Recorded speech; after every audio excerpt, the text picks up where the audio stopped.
Checks echo, I'm the sound of the brawl. Canvas creaks, flesh slaps, bodies rise and fall. Steel cage dreams, no escape. All pain, blood stains mixed with the sweat and the chain. Adrenaline, surging my veins, spit fire. Crowd chants feeding my soul's desire. Turnbuckles tremble when my wrath collides. Glory's the belt and I'm taking the pride. Boom. The squared circle where legends collide. Boom. No mercy, just a wild ride. Boom. Like flash, fist clash, can't resist. Boom. The squared circle digest.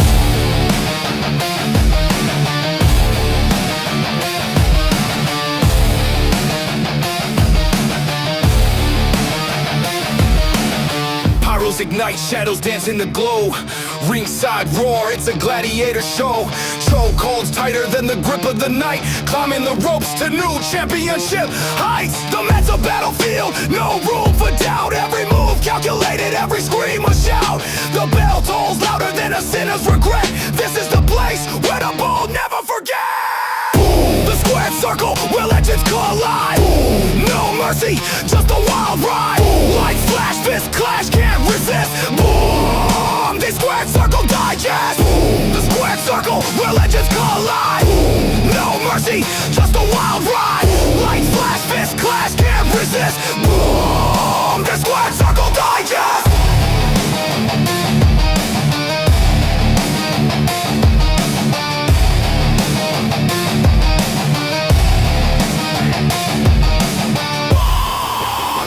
Circle Digest!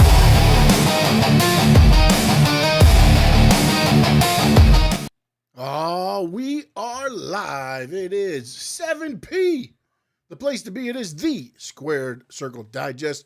I am Sean Stanley, joined by the great Frankie Fresco, and I think he has a Mr. Iguana shirt on. Am I looking at that correctly? I do have Mr. Iguana. There it is. Look at that. Mr. Iguana. Look at Always that, showing man. a little bit of love to my friend, Mr. Iguana out there. Yeah, Shout out to yeah. Mr. Iguana, man. He's such a cool guy. Yeah. Oh, yeah. I talk to him a lot. I actually send him a message every once in a blue, and he answers. Did I send that to you, the video of him working out with the kids Yes. at the center? Yeah, I saw that. Teach work, yeah. Yeah, he's good. He's cool guys, man. He is very, very nonchalant guy. He likes to, support his community over there in Mexico. He's doing really well, man. Like I told you, I've sent him messages, and he's actually replied to me. So he's a nice guy. Real nice guy. I think that's why he reposted me when I first did that Mr. Iguana lookalike. But yeah, that was something I was not expecting when you did that, and you nailed it, man. You hit that one. You did not an AEW Grand Slam, but a Grand Slam on that one, buddy. Hey, quick thing to all you guys that are tuning in to the show. Don't forget to hit the like. Don't forget to subscribe. And if you're in the neighborhood, next Friday, your boy Frankie Fresco will be at CCW Bash at the Brew down in Doral. So if you guys follow indie shows, if you're here in South Florida, check me out. I will be out there. I spoke to Nelio and I told him, I'm like, I'm going to be out there, brother. I'm going to support you. So I haven't been in a CCW show in a minute. He was like, Frankie, come through. So I'll be out there. Taking the old folks too. The old folks are coming with. So if you do decide to go, any of you guys, and you want to meet my papa and my mama, they'll be out there with me. Great people, by the way. Great people. They're Great both people. retired. My mom has never been to a wrestling show ever in her life. So this will be her first show ever. We'll see how she reacts. Oh boy! I hope there's some blood and there's like squirting. I want to see her reaction to this. I really want to see this. I might record her while I see like blood and guts coming out there. It'll be pretty cool. I went to a show when I was younger in Sunrise Musical Theater. It's not there anymore. It's now, can't remember what they built there now. I think it's a church or something like that. Yeah, no, it was like I think it was something like that. I don't know if that's still there or something else. But it was set up for an orchestra type thing. So there was on the stage, the ring was on the stage, and I forgot what happened. For some reason, again, I was younger. I leave to go get something with I think it was with my mom, and we came back, and this was after my dad and my mom were separated. So she was there with this guy. Don took us, her boyfriend at the time, and when we come back, Dusty Rhodes is getting up off of him, and his blood is all on his shirt. He used to wear a white shirt and rolled up sleeves all the time. I don't know if he owned another shirt or whatever, but it was always a white shirt with like rolled up on the arms, and the blood hit the shirt, and I thought it was the coolest thing, man. I'm not gonna lie to you. I was like, oh, this is awesome. We never washed that shirt. Of course wow. they did. I was upset. What about your mom? How did your mom react? But we were coming back down the aisle, and we could see him getting up and walking back into and I was like, what? And then, sure enough, and they didn't believe in it, and they washed the shirt, and I never got Dusty's DNA. Damn it. Damn it. Close. Damn it. Close. That close. I could have cloned him. Jurassic Park style, you know? How they Oh, do yeah, the man. frog and then, you know, they do the cloning. It would have been good. A good weekend wrestling this week. We got Elimination Chamber coming this week. I believe we're going to have a pre and post. I don't know the times yet.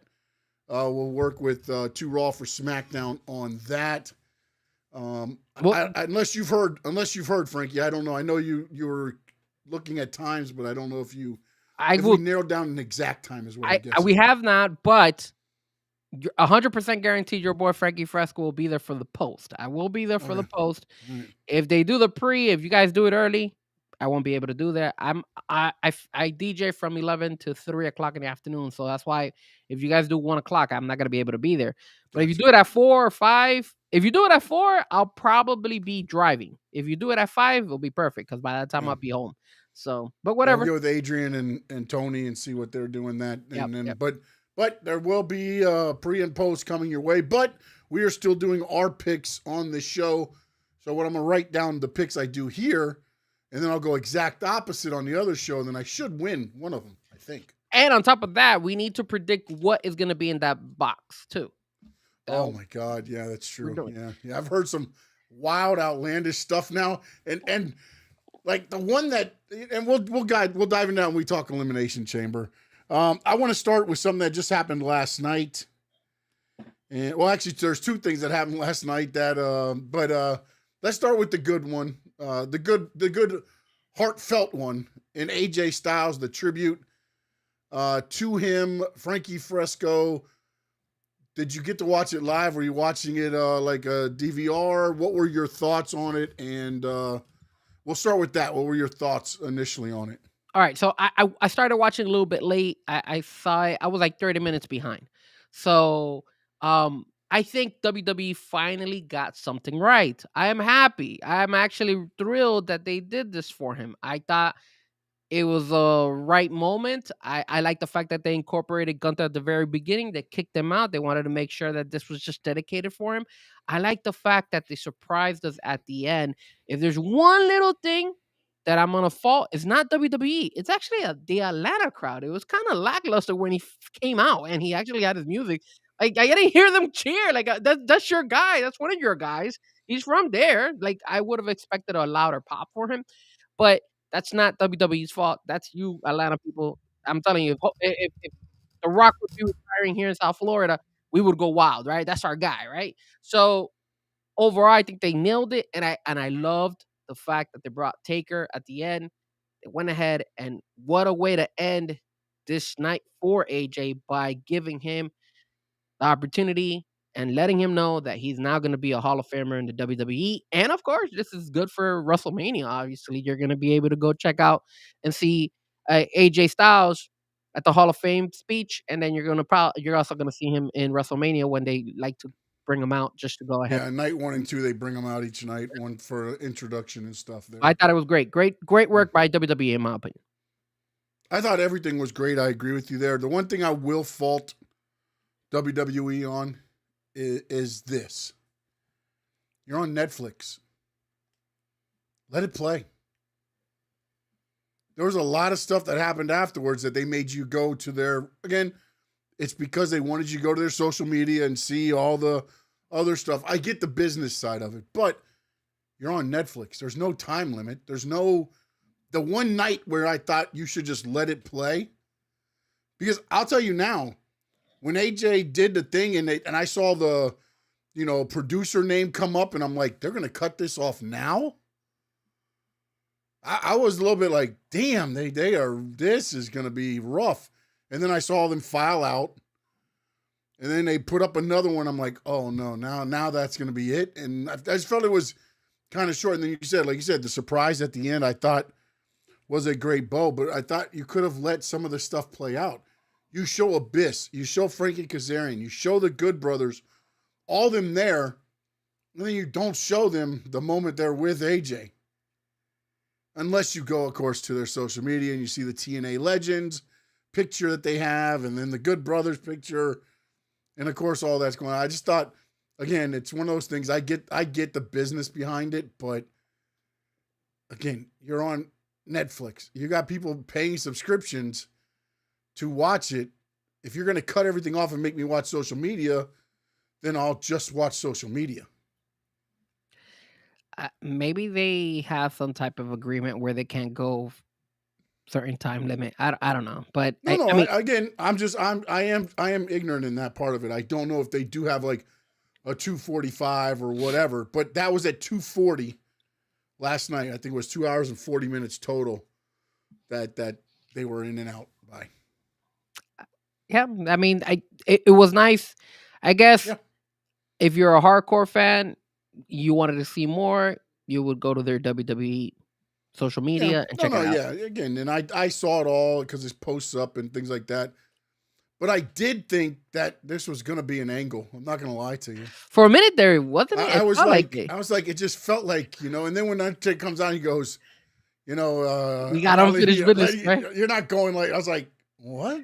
I thought for a split second, Wait. Sean, that they were gonna put Undertaker versus AJ Styles at WrestleMania, and I was like, "Damn, are they that desperate that they're gonna go this route?" Can I tell you what I thought was going to happen by the way the show started? I thought Gunther was going to get heated and be like, you want to save AJ so much? We'll go one-on-one. Dragon Lee, if you beat me, we bring AJ back. That would have been good. And then Brock was there, and there's been a lot with Gunther and Brock where Gunther says, maybe I'll retire Brock at WrestleMania or some on the podcast again. I didn't click on it to see what was actually said, but that was kind of like the headline. So I was like, perfect time. Brock's there. He comes out. He nails Gunther. Dragon Lee gets a surprise win. AJ Styles is back, and he continues his career till the end of December. But then when you hear AJ, and again, I know I sent you the thing when Cena said it on the podcast. I was like, this is legit. When I heard Cena say, AJ told me at the thing Royal Rumble was his last match, I was like, that's not something you're going to say. No. If it's, like you're not playing, like to Cena, like you're not going to be playing a game on Cena. No. And then I was kind of like, oh, okay. All right. And then when he tells a story, he wanted to end it at home in Atlanta. That's where, he wanted it to be. And you saw the gloves laid down and the jacket, and again, the heartfelt message to his wife and the kids, and just it was good, man. I enjoyed a lot of it, but I did think there was that aspect of it where it was like, are they gonna pull this WWE stuff and be like, hey, and run it? Especially when, like I said, when they brought him out at the beginning. Again, it was very well done because now Gunther's not there because he's kicked out and things like that. It set it up perfectly, but. Yep. I just had to think like, oh, here we go. This is the part where AJ gets his career back in Atlanta in front of the home crowd and his wife and kids. But I think the way they went was perfect for AJ. He said he went in, he went out the way he came in. So yeah, man, and the video montage that they did for him was really well done, and brought back Creed. Yeah, Haven't had them in a while, man. They haven't had them in a while. They're playing higher, really good. And then everybody came out. They had everybody out there. Yeah. And of course, if you went on social media, you would have seen they all made their way to the ring and all that stuff. But yeah, man, it was good. Look, man, compared to John Cena, Omos didn't pick him up and put him on his shoulder. That would have been funny. But something, at the end of the day, man, if you compare that to John Cena, I'll take AJ Styles' farewell all day over John Cena's farewell. Because again, you gave him his time. You gave him his moment. He had time to talk. He was there at his home crowd. He had his wife. He had his kids. Yeah, but John Cena had 12 months. Again, it's a last run, but you still want John Cena to have given us a speech. You still would have Mm. liked to have seen John Cena go out there and But see, even if it wasn't even if it wasn't a wrestling match. How about you would have done this for him? How about yeah, but next see, time you the made it? thing is though, if you've watched all the podcasts he's done since then, that's not him, man. It's not. It's It isn't not. him, but you But got to make it's it him. no, man. You Dude. got you got to You give let it to them, him. You give him his let them kudos. go out the way they want to go out. Apparently, Yeah. AJ said, I would like to do the send off in Atlanta, so that's why I didn't leave the gloves in Saudi. And I like that part of it because again, my whole thing about it was, I felt they cheated the U.S. fans out of AJ Styles' last match by putting it on that card.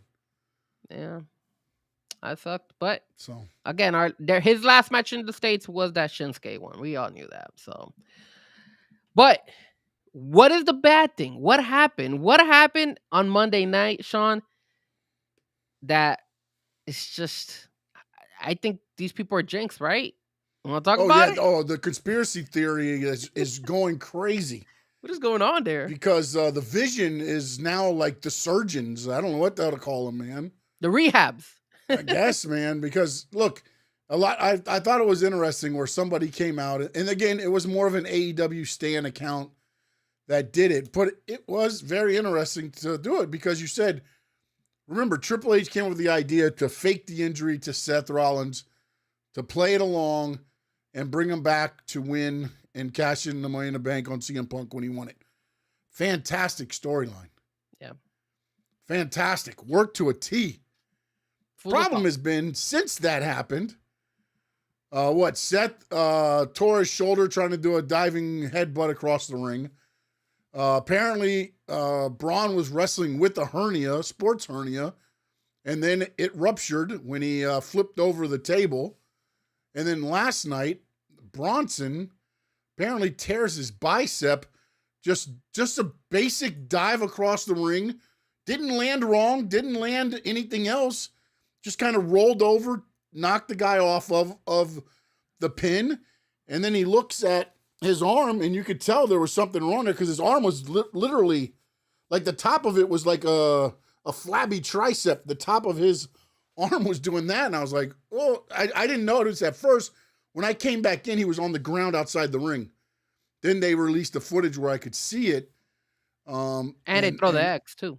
Yeah. Oh no. Yeah. And then I saw that as well. And that's never good when they throw the X because that's just telling that it's, not part of what's supposed to be going on. And there's something more to it. And the fact that, he couldn't get up. And then now there was word that he was actually supposed to win that match. Yes. And go to the chamber. And now Jey Uso is going to the chamber. And now, again, what does this change, if anything? Or now you're scrambling a week before the pay-per-view trying to figure out what to do. But the Vision is jinxed, bro. If I'm Austin Theory and Logan Paul, I tell Paul Heyman next week, we're going to go our own ways. We're good. Well, thank you, but no thank you. Ever since, I think it was Logan Paul or Theory joined, they've been having this really bad injury situation happening to them. And you're right. I think the question is, where does this go with the Vision? All three of them are out. And this fraction might be one of the worst ones ever because they all got hurt. Like it just, it so much was. It looked like WWE was investing a lot in it, and they invested a lot. They were going to be the next Evolution, I believe. Yeah, and now all of a sudden it's just a complete disaster. And now that leaves Logan Paul and Austin Theory kind of like, what do we do with these guys? Some people are saying tag them, do them like a tag team. Some people are saying, somebody I saw that said give them the belts. That's the only way you save the Vision is if you get the tag team titles off of them. But then you got to have them beat the Usos. Yeah, you need to add somebody else. You just can't have. There's got to be too. more. Yeah, there's got to be more to it. I just don't know what. And then the awkwardness too is because Paul Heyman likes to come out with Brock Lesnar, so there's a little bit of some awkwardness there because he's doing it. I know he mentioned I don't know what he's calling himself now when it goes. Well, he's the Advocate when he's with Brock, and he's the Oracle when he's with the Vision. He has so many goddamn names, it's crazy, but. Sub names actually. But at the end of the day, it's rough. I don't know what they're gonna do with this. It also kind of hurts Braun Breaker, and it also hurts Bronson Reed because those were young guys. I don't know how old Bronson Reed is, but Braun Breaker's young. of new faces, new stuff you wanted to see, new wrestlers you want to kind of get to see them at WrestleMania. You're not going to be able to see them, which means you're going to have to rely heavily, heavily now on the usual guys, the Cody Rhodes, the CM Punks, the Roman Reigns, all those guys, in order to run back a WrestleMania that in a way it's been kind of lackluster leading up to it, right? We don't know any. We finally got a second match, three matches now, but with one mysterious. I don't know who's his opponent going to be. Well, I don't know if we're going to talk about that, but it just leaves a lot of things like, man, what is WWE? Is WWE running into some trouble? Is it that they're not doing house shows? That's why these guys are getting injured and gals. Is it that what is going on, Sean? Why are they running No, into this? I Like, mean, look at Bianca Belair.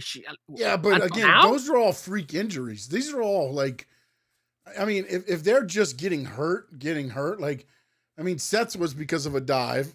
Braun wrestling with sports hernia. I'm not sure who called the idea of saying, "Hey, let's pick up the announce table and flip it over." If it was one of those rage things to where Braun wasn't thinking, just automatically said, "Hey, I'm going to flip it just to give it some, kudos," and there, and then Bronson Reed's just rolling. I mean, it's just freak accidents, man. It's not like I would normally say. Yeah, they probably would. You'd probably love to have one or two extra house shows a month just to kind of work on things, but it was never mistiming or anything like that. I mean, it was just bad. One was a bad jump, a miscalculation, and he tried to kind of protect himself, and then he came down right on the shoulder. That doesn't help. And Braun was just trying to break up a count, and Bronson was trying to break up a count. I'm sorry, and that happened. I don't think it's anything else that they're doing. I just, I mean, some bad luck then. it is bad luck. It is bad luck. And then, again, if you fake an injury, I guess you get 3 multiplied on top of it. Karma, baby, karma. Hey, shout out to Finn, Sammy, Josh, I see you, Adrian, I Yep. see you, and your papa, of course, Tony Stanley as well on the Yes, chat sir. board as you guys are coming in. I know we always flip flop, right? Sometimes we start at 8, sometimes we start at 7. Today we decided to start at 7. That's why you got to hit those notifications, baby. Yes. They're important. Hit that subscribe, hit the like, hit the notifications, and you'll be set. That's And all you gotta do. Reed is 37, so thank you, Josh. He's still pretty, he's not in the 40s, so that's a good Yeah, thing. he's Shinsuke's 47 today. So Oh, happy birthday to Shinsuke. yeah, I read that earlier. I was like, wow, 47. Holy cow. Josh says Dom is turning on Liv at WrestleMania. Now, why would he say that? Where is he getting that don't vibe know. from? I didn't get that from yesterday. I mean, I don't think we were going to talk about it, but if you want to kind of chime in a little bit on this because Josh brought it up, I thought, I thought, look, first and foremost, I thought the Atlanta fans got a treat. They got Cody Rhodes, they got Jay Cargo, they got all the people from TNA. I mean, they had everybody out there. Like, I was like, damn, I wish I would have been there because they really got a treat. Jade and Cody are SmackDown, and then you got the TNA guys, the Abyss, you got Frankie Kazarian, you had all these people. So it was good. Now, going back to Liv Morgan, it was nice that Jade Cargo did come out. She didn't get a pop, bro. That was one thing I was noticing a lot on a lot of these people. Like, I don't know if it was the Atlanta crowd or it's just they're just not feeling this, like, these particular. You gotta start analyzing which characters, which wrestlers are getting the pop and which are not. Jey Uso got a good pop when he came out. I don't think I saw LA Knight yesterday at all. So, but you did. Jay Cargo didn't get a pop. Stephanie Valkyrie didn't get that big of a pop either. So, but I'm happy that Liv picked Stephanie Valkyrie. I think that was what everybody assumed was going to happen, and I think at the end of the day, that's a pretty good match. Hopefully, it lives up to expectation. Hopefully, they stay healthy, right? Like, dude, like that would be That's the worst thing right now. situation. Like, the health is the situation right now, right? And you're going into probably the worst match for the wrestlers, being the Elimination Chamber. Yeah, man, and that's the scary part. And then the other thing from Monday night that I was wondering, I was like, let me ask you this because obviously we spoke about it a couple seconds ago, but when if Bronson Reed was supposed to win, right? I was looking at the referee because there was a part when both El Grande Americano and Jey Uso were outside, and you see the referee talk a lot to, like, I saw he was talking a lot to Jey Uso. Was that when backstage? How do you call that? I forgot how they call it. They call it the The like gorilla position. the gorilla position. There you go. So when they do the gorilla position, did they go ahead and that's when they tell the ref, "Hey, tell Jey Uso you're gonna win this match." Yeah, I'm Is that how it guessing. works? Yeah, yeah. If they were spending a little bit of time there, or they're probably trying to do it to where it made sense to whatever the finish, because they probably had a whole thing worked out. So what they were probably trying to do with the producer in the back was like, how were they going into the finish? How was Bronson going to win?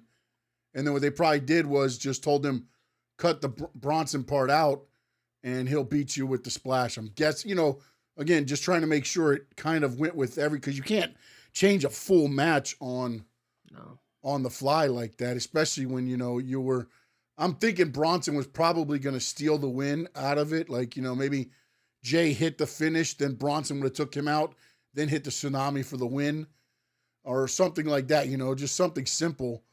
Because I did not expect Bronson Reed to win that. I thought the mask guy would come out and take him out. Now, and talking about that, again, That's with another the whole thing storyline. is what the hell happens with that storyline now?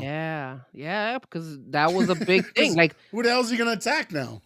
I mean, he could only attack Logan Paul. Logan Paul and Austin. But I don't think has he attacked Austin Theory before? I think he has, right? I want to say he did. No, he attacked Logan. He super kicked Logan and put him on the table. No, he stomped him on the table. Yes. Logan. I don't know that he's hit Austin yet. I don't know. I don't think he's hit Austin yet, if I'm not mistaken. Let us know in the chat board if you remember the mask guy hitting Austin Theory, because I know he hit Logan Paul. Yeah. That would be interesting to see if he's hitting, obviously. Well, now you wonder what happens with that whole part of it, because again, I believe ultimately it was going to be Seth. Now they're using the 100 different people, so you never know who it is. But I think ultimately it was going to be Seth. But now if there's nobody to return that took him out, it doesn't make sense to bring him back to beat up Austin Theory and Logan Paul. They didn't do anything to him. It was Bronson and Braun. Maybe it'll just disappear like the gobbledygooker, right? Oh, the gobbledygooker, yep. It didn't disappear. It came back the following Thanksgiving too, and danced in the ring with Mean Gene Okerlund. That was a hell of a time, and we'll talk about that box, right? That was the great Hector Guerrero, by the way, too. There's the gobbledygooker, Eddie Guerrero's brother. One of the worst ideas ever from WWE, of course. I just thought, again, you think wrestling show, it's going to be something that's feasible to wrestle in. And it's just big-ass turkey thing, and it's like, was it going to be a wrestler? Not only that, but it was... I thought the best thing was listening to The Undertaker, because he debuted also on that card, worry about whether he was going to be the gobbledygooker coming out of the egg. That probably would have been better for WWE, right? Not for the Taker, but definitely for WWE, because that was bad judgment by Vince. That was bad judgment there. The other thing we can talk about WWE before we jump over to AEW, and then we'll come back for the Elimination Chamber picks. I'll tell you now, man. You said the Brock Lesnar challenge, a good idea. Oh, let's talk about it. Go ahead, talk about it. All right, so I think this is the vibe I got, because obviously they started selling that the biggest thing in WrestleMania besides defending the heavyweight belt was the Undertaker streak. So my question is this gonna be like something they want to run for the next couple of years, like the Brock Lesnar challenge for WrestleMania? Because I thought Brock Lesnar was about to retire, and now it seemed like they want to run this every WrestleMania, or at least they gave that impression. And then they give out dates. Now I don't have the dates. I'm pretty sure if you could do me that favor, Sean. Yeah, that's what I'm trying to look up right now. I saw it and I just want to find what are they gonna do to sell this? Like I thought if you have somebody step up, what I don't get it. Because yesterday when he was addressing the crowd, we all thought somebody was gonna come out, but nobody did. And then they give dates leading up to WrestleMania. what's gonna happen? Is he just gonna come out every single time and be like, "Hey, nobody's here to challenge me," or what now? Or who's gonna challenge me? Like, I don't get it.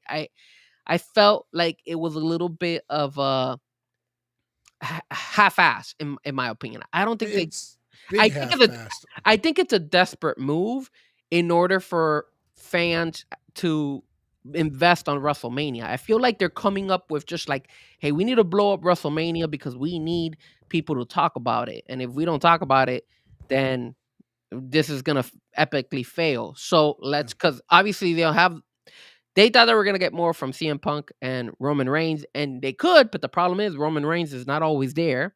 And not only that, I mean, it doesn't matter who you put in. The people that were going to spend that amount of money to go to a wrestling show, Yeah. has spent that amount of money. Yeah. You're not going to, just because you drop $750 tickets 25%, you're not going to pull somebody and be like, oh, now we get a deal. Yeah. You know, the problem that they don't understand is not everybody can spend. And then now you've done an event in Saudi, so if they went there and spent the money to go there, they're probably not going to go to WrestleMania. No. Then if they went to, they're going to go to any of these other ones, Clash in Paris or anything else. WrestleMania, and AJ Styles said it perfectly when he was asked why he didn't retire at WrestleMania. He said, 1, I was coming off an injury. And 2, I feel WrestleMania has lost some of its lure.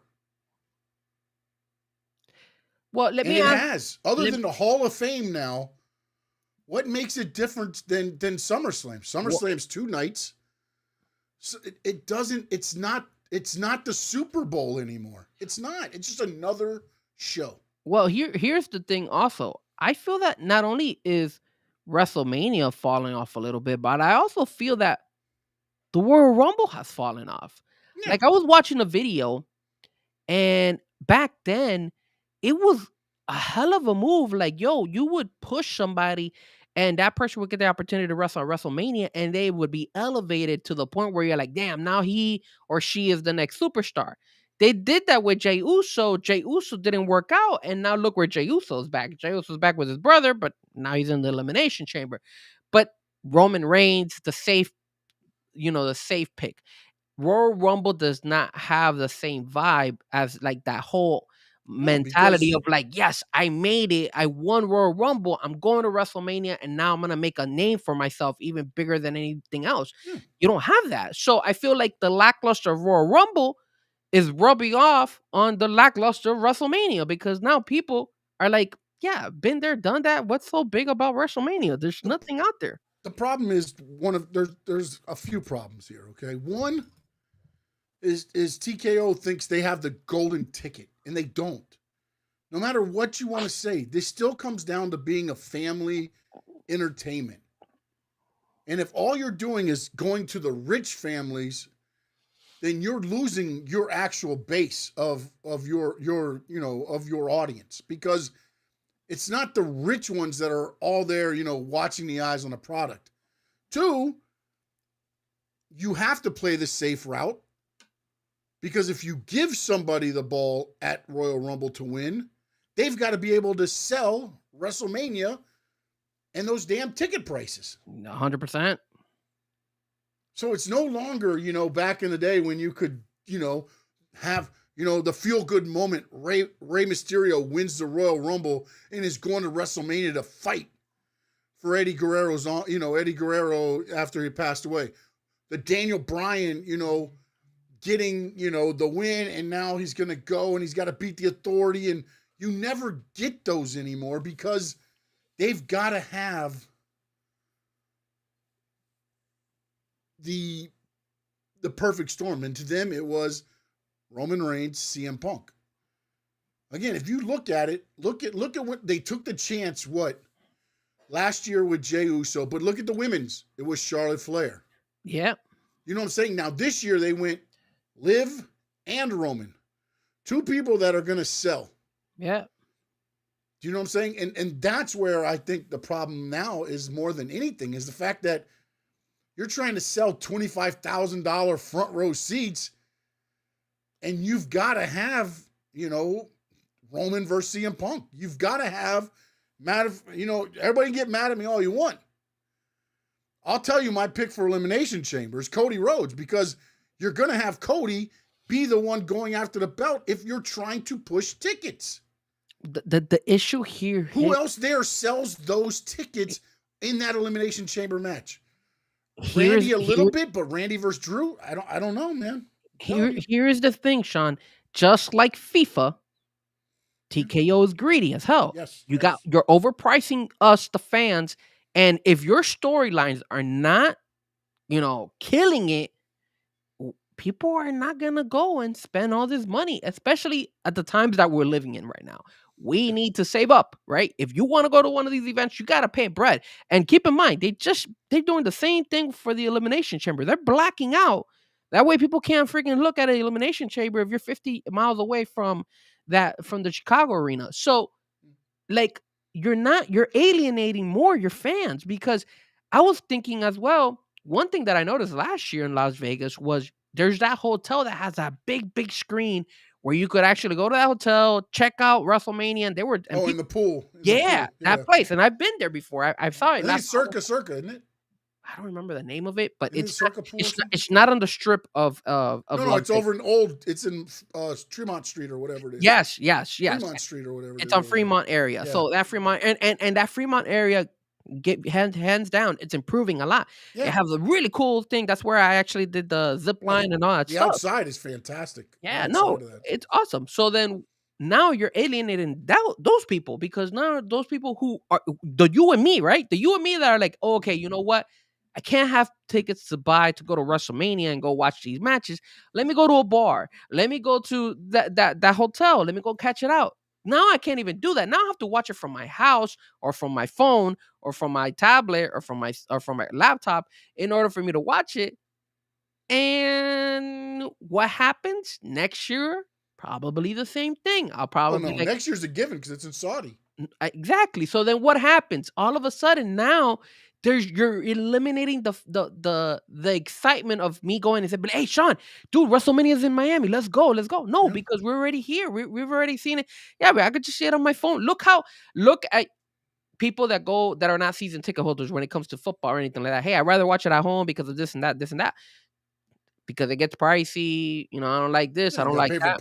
That doesn't count parking and everything else. Yeah, man. So that's why right now it seems like a desperate move when they did this. And I don't know who can challenge Brock Lesnar. Because I mean, I hope they put Obafemi versus Rusev. I like that. I think that should be one of the matches in WrestleMania. You know what's interesting? And let me tell you something. I feel like what they're doing is what John Cena did with AJ Styles. And I think, unfortunately, Oba's probably going to get hurt by this. Elaborate. Because I think they are trying to test the waters to see who the fans want to see versus Brock Lesnar. And the fans are going to want to see Oba versus Brock. And then TKO, the masterminds that they are going to think, well, we put that on the card, people will pay to see it. Yeah. But the problem is, Oba versus Brock probably beats Oba. At this point, not saying they can't run it back. No, and especially the way that they sold it with, hey, this is like the Undertaker, so now this is like streak, this is like the Brock Lesnar streak or whatnot. So, and if this is something they're going to run for the next couple of WrestleManias, because that's another thing we also have to take into account. Last year, you also were riding high because of John Cena, right? We all knew it was his retirement. Yeah. So these numbers could be inflated a little bit because people wanted to see him before he retired. You don't have that now. You don't have that experience right now. So all of a sudden, you need to be able to put matches out there that people are going to actually want to go see. Because one of my friends went to WrestleMania last year, and he told me WrestleMania sucked, dude. Like it wasn't fun. The matches were not great. It was nice to see John Cena. It was nice to have seen. It was nice when Seth Rollins did the whole. That was in WrestleMania or SummerSlam. I don't remember. No, it was WrestleMania when he beat Roman and CM Punk. Yes, they started the vision. Yes. When he betrayed him and all that stuff. Yeah. So that was those things were the only thing that were eye catching for him, because he said even the Brock Lesnar when he came out and stuff like that, it wasn't even that like, oh wow, big stuff. Hey, we seen him, whatever. It's been a minute since we haven't seen him, but yeah, but he was like, it wasn't that like Mhm. amazing Yeah. WrestleMania where you're like, Well, damn, these matches kicked ass. No. the problem too TKO's got is they have two entities. You got the UFC, which people will pay money to go see because anything could happen. And you have the WWE, which is more scripted. Yes. And if you understand and you follow a lot of it, you probably have an idea of what could happen. And you can't charge the same amount of money for something that you probably already foresee is going to happen versus something that could be a shocker. Because you don't know who's going to win. Although sometimes in UFC, I guess, depending on how you set it up, Well, you did could you buy a see win. yesterday how many rappers were out there just tuning in? Oh, And yeah, then yeah, of yeah, course, they yeah. were streaming it. Oh, And I'm no, yeah, pretty yeah. sure those tickets were not probably cheap in order. That or they filled them in. They did fillers with all those guys just to make it. I mean, you had the NASCAR. You had Tyler Reddick drove up CM Punk. Yep. I mean, you had. I mean, it was like, and then Michael Cole's dumb. This is where you tell people that don't know NASCAR. Okay, Uh-oh. this is what. There's the car that he won the Daytona 500 in. No, it's not. No, it's not. That car's in Daytona still in the museum. So unless Tyler Reddick broke in, stole the car, drove to Atlanta, picked up CM Punk, and drove him into the building, that's not the same chassis. Adrian says, think they will listen and drop prices eventually. They tried. No, They no, tried already. They gave you no. 25%. That's it. No, That's but what they're gonna do. but what I believe what he means is, do you think they'll start lowering prices at the beginning, not think you're getting a deal because ticket sales aren't going good? And like I said before, with the tickets they sold are probably already a better gate than they had last year. Yeah, because they're more expensive this year than last year. Yeah, and so what's going to stop them? The only way you're going to stop them is when you get some people to say, okay, everybody's not paying these prices, because as long, I mean, I believe the whole front, like 4 sections are gone, and I think they were $25,000 a ticket It's insane, dude. per night. I was looking at That's the VIP. $50,000 per seat. I don't know how far it goes across. One of the VIPs for WrestleMania was $36,000, bro. Get the hell out of here, bro. Yeah. I could buy a car. Yeah. Why the hell would I spend $36,000? Oh, no, but Unless isn't I'm that the one where the Undertaker will come hang out with you for like 5 minutes? Undertaker can For that, freaking Undertaker take better the be movie. there like fanning me and giving me grapes and shit. Yeah, I mean, $36,000, man. no, Undertaker And better then- like buy me a And then house or the something. problem too with the whole WrestleMania thing is, it's not like you pay $36,000 and you get in night 1, night 2, Raw, SmackDown, Hall of Fame. No, that's just to get into one night of WrestleMania. You still got SmackDown. You got NXT if you want to go. You got the Hall of Fame. You got night 1, night 2, and Raw. There's 6 different events. Not to mention, you have access going on all around the city where you go in, you shop, the biggest shopping thing there, the autographs. And every autograph, by the way, you got to pay for to go to another ticket price. No, and not only Like, that, but a lot of the bro. what is it? I think it's the indie shows that like to go to WrestleMania and they'll have their mini shows Yeah. all around Las Vegas, which is cool. Remember, they also had the club. I don't know if you remember this, but last year they had the club where Mark Henry was DJing and stuff like that. So I don't even Yeah, no, there'll be events going gotta get on throughout the city because Sirius XM busted open is taking over the one you were talking about, the one with the big pool. yeah. They're going to be there doing their podcast live and stuff like that during. Oh, and probably ESPN like First Take and all those. Pat McAfee might be out. Yeah, McAfee will probably be out there and stuff too. Those But guys- yeah, but it's like, man, you know ESPN's going to be out there hoarding that all stuff day. up, bro. All Yes. day. They got to make Yeah. their money. All the sports centers will be there from there live, and It's just like I said, man. And now going back to the Brock Lesnar, who is the right person for him to challenge Brock Lesnar? If are you? I know you mentioned Obafemi. Is that who you want, or do you feel there's somebody else out there that could challenge Brock Lesnar and at least make it a fight? I don't think that there's going to be. I have somebody in mind, and I think the reason I put him is because he's a hot new toy from last year. He's still very relevant. He's always fighting. I think he could take an L because he's taken previous L's, and I don't think he's gonna win any belts right now. I would put Penta in there, and I would put Brock Lesnar versus Penta. Now, does Penta have a shot at beating Brock? Maybe because of his high flying and everything. But it would be kind of cool to see how Brock and Penta do inside a ring. Again, Penta is a high flyer. He does a lot of moves like that. I don't know if Brock can handle all that right now. But let me But ask you this. Let but me I ask you would this. like. I think that would be a pretty good sale. I think it would be a good match, but let me ask you this. Are you going to Vegas to watch Penta versus Lesnar? It would make me happy to see them wrestle. Are you going to Vegas to see Penta versus Lesnar? I'm not going to go see Vegas for Brock Lesnar or Penta. No, neither one of them. Okay. I'm going there. I'm going there for. That's what I'm saying. Like, to me, they are doing this because they want to see the reaction online to what people. Because again, I got the dates here for Lesnar, and it's like, sorry, lost it now. It's March 16th, Okay. March 23rd, March 30th, April 6th, April 13th, and of course the following is WrestleMania is the 18th and 19th.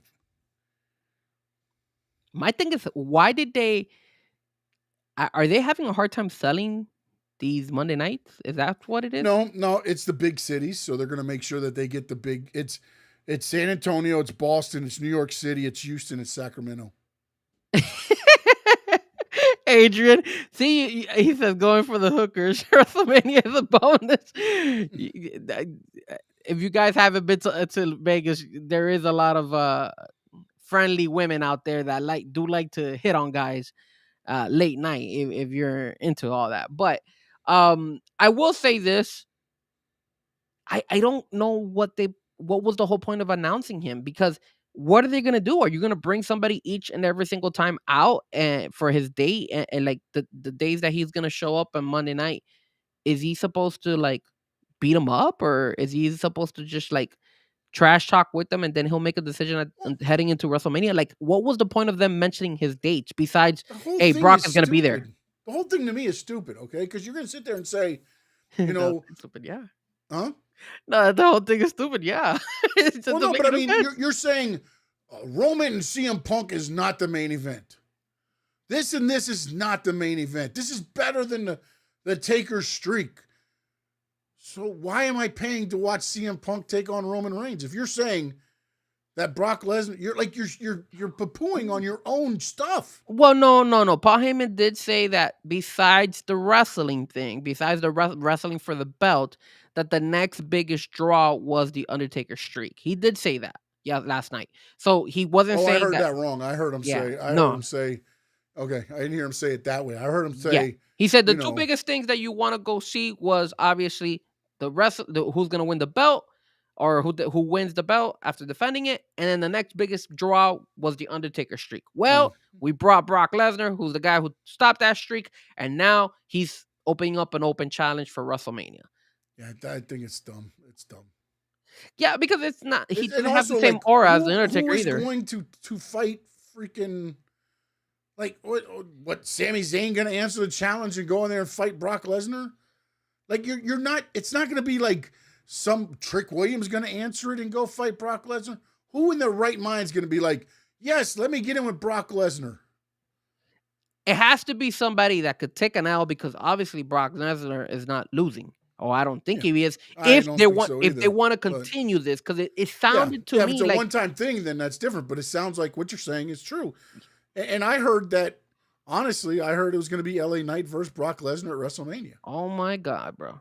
Oh my God. If that's the case, that would be such a slap to the face to LA Knight, because I think Brock Lesnar would destroy LA Knight. I do too. That would suck for LA Knight, man. I think just the same thing with Oba. Like, I think whoever you go in there, you are feeding them basically to Brock Lesnar if this is to continue. That's why it can't be Oba, unless this is a one-time thing. Or Oba takes the L now because he's new on the card. Season's up 2 years down the road, maybe not next year, but the year after, he's the one that ends the challenge by beating Brock Lesnar. My question is, who else? Okay, besides Oba, who else has the draw? Because I said Penta, and you say, you're not feeling it. Again, who would be out there to fight? I just don't know that Because I'm Because just to trying me, Penta versus Brock Lesnar is a Raw or a Saturday night main event. Well, you gotta make the entrances big. You gotta make the entrances big, and you know what? You could build it. You could have Brock go to AAA. No doubt. Hope you're feeling better, bud. Oh, is he sick? A little Yeah. bit hurt. Oh, okay. Hope you feel better, no doubt. But yeah, you could do that. You could play it off that way. You could bring Penta to AAA and then have Brock show up to AAA, even though there's some issues going to Mexico right now, and I don't know if they're Well, going to not do only the that, taping but in you AAA. heard also what they're doing with Vikingo, right? No, what are they doing? The Because they're- Vikingo Dom match has a stipulation. Oh yeah, no, If Vikingo wins, Dom is out of AAA. no, that is not the stipulation, sir. That is. That's what I heard. That is That's what I read. No. If Vikingo wins, Dom cannot challenge for no, if Vikingo loses, Vikingo cannot challenge for the belt. Yes. That's what, and then Dom, I think there's a stipulation for Dom. I think Dom can't wrestle for the belt either. Like whoever loses can't wrestle, can't get like a rematch and won't be able to go after that championship belt. If I'm not mistaken, because I did see the when Omos came out with Vikingo. I think it was not this past week, but it was the last weekend before where they mentioned that. And I think it was that you can't challenge the belt if you lose. So whoever loses cannot challenge for the belt anymore until somebody else has the belt. So, and I know Sean is fat checking me, so I hope I got it right. I think that's Here what it is. was. The stipulation of El Hijo del Vikingo versus Dominic Mysterio for the AAA Mega Championship at Rey de Reyes, March 14th, is a high-stakes title match with loser leaves AAA and no disqualification conditions. Oh, so I didn't know. It If was loser leaves. Vikingo wins, Dominic must leave AAA forever. If Dominic wins, Vikingo can never challenge him for the title again. There you go. I would probably say, I hope Dom wins because I think that would hurt AAA if Dom can never wrestle again. Oh, in yeah, AAA. he will. But here's my thing. But yeah, so like let's say they bring Penta out there and you bring in Brock Lesnar and you could build something. But again, is Brock gonna be okay doing all this stuff? He's like Roman No, Reigns. he's He's not like a gonna do one-time all that guy. stuff. So then that's why it's like it's pointless what to do here. Like the whole thing because- is like with all these dates, he's not wrestling on Raw. He's gonna show up and talk about this challenge. stupid, bro. And then I guess what? They bring somebody in to be the, oh, I want to fight you, and then he destroys them and is like, you're not worthy I guess for a couple of weeks to set up something with whoever it's going to be at the end. maybe it's Chris Jericho. That's what I want to see. That's what nailed it. You know what? If they book that, I'm getting tickets to Las Vegas as soon as they book that match. Man, Chris Jericho would get annihilated by Brock, bro. That would be bad for Chris. But I mean, Could you imagine that? Hey, Chris, I'm going to pick you up and suplex you 42 times, okay? Yeah, no problem, Brock. I'll be there. I'll be there for all of them. No way, Chris Jericho's ever wrestling again after that match. Damn, he's gonna be in some pain. But I mean, who else? I mean, I don't think it hurts you if you. Well, what about Randy? But Randy's on SmackDown. But if you Yeah, put but I Randy mean- versus Brock, because I don't see Randy challenging. It for does SmackDown. add something to it there, at least. I mean, that gets me more than Penta against Brock. What if you stick with somebody at Raw because Brock are any of the showings that he's going to, are they all Raw or is some of them SmackDown It too? all has the Raw emblem behind it, so I'm guessing it's all Raw. Okay, so it And has it's like to be every somebody from 7 Raw. days, so I'm guessing it's that. So it has to be somebody from Raw. And right now, who else is out there besides who else? Like Oh, you it's gonna can't be put, LA Knight or Obafemi, probably one of the two. yeah, because I mean, man, that would suck, man. It would suck for Elbow Family, man. Now again, if you didn't get hurt last night, you could throw Bronson Reed in there yes, or maybe you could throw or in in Breaker. I mean, but people don't love Logan Paul because I mean, if you put Logan Paul versus Brock Lesnar, that's a boring I ass think match. that could get Ugly. yeah. If People are Lesnar gonna be slip- pissed. if Logan slips up and nails him, Lesnar's gonna unload, bro. Actually, maybe it's actually, not it that might bad. actually be pretty funny to watch. It might be a good match, actually. if that Yeah, it happens. might actually. Now I think about it, you're right. Let's book it. But yeah, man. So we'll see where they go. Let's see how they handle the next time Brock shows up.